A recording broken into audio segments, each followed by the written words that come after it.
என் பேர் பரமசிவன். நான் கோனார்.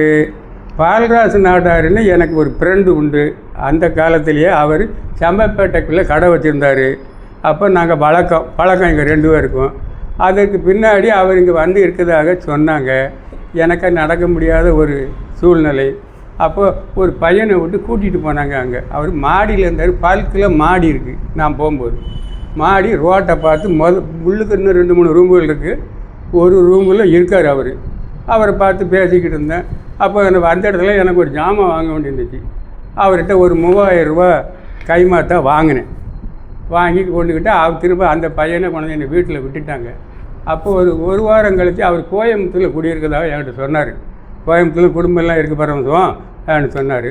அப்புறம் அது மறுவாரம் வரையில் அங்கேருந்து வந்திருக்காரு.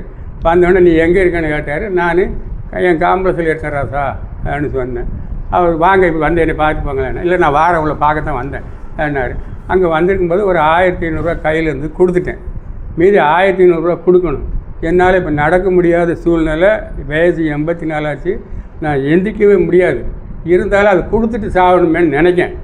அதுக்கு அவரை தேடி அலைகிற கிடைக்க மாட்டேங்காரு. பல்கெல்லாம் விசாரித்தேன், முடியலை. இப்போ எப்படியாவது அவர் ஒப்படைக்கணும். அவர் இல்லாட்டாலும் அவர் பிள்ளைகளை 4 பேரை வச்சு தெரிஞ்சு கொடுக்கணும். நான் தான் என் பிள்ளைன்னு ஒரு வந்து பணத்தை வாங்கிடக்கூடாது. எனக்கு அந்த நம்பிக்கை இருக்குது நினைக்கிறேன் ராசா. அதனால் எனக்கு நல்லதே செய்யுங்க, நல்லா இருக்கணும். நானும் அடுத்த பிறகு இதே மாதிரி நன்மை செய்யணும். அந்த ஆயுள் நீடிக்கட்டும்.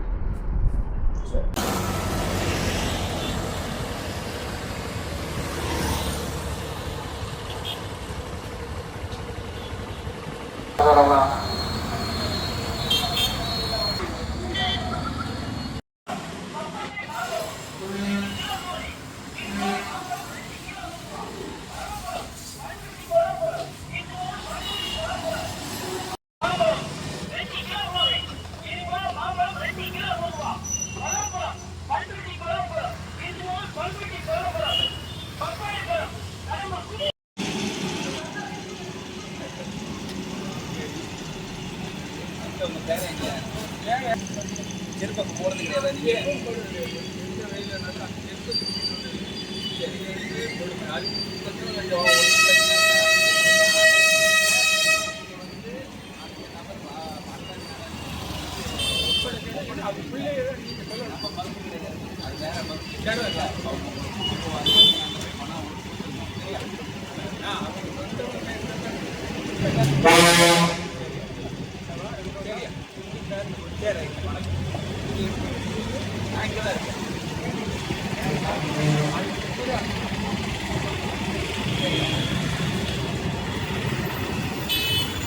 உங்க பைக்ல போட்டுக்கிறீங்களா?